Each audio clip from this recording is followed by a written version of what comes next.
সাহায্য করে নাই। বাইরে বন্ধুরে তুই তো ড্রাইভিং শিখতেছস, লাইসেন্স লইবি, আর আমার গাড়িটা দিয়া তোরে একটা দিন ট্রাই দিই, খুব দূর শিখছস। পরিচিত অনেক ড্রাইভার আছে, অনেক ভাইয়া বন্ধু,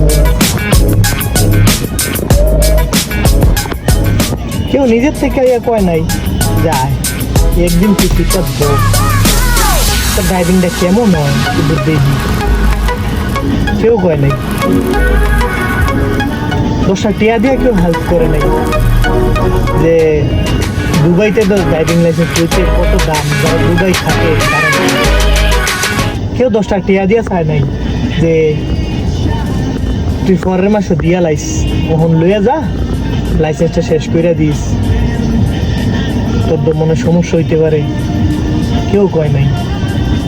এতটুক জার্নি নিজের ক্ষমতার থেকে, নিজের সক্ষমতার থেকে, মা বাপের দোয়ায় এই পর্যন্ত যতটুকু আছি, ভালো আছি খারাপ আছি, ঠিক আছে, একমাত্র আল্লাহ আর বাপ মার দোয়ায় এই পর্যন্ত আছি।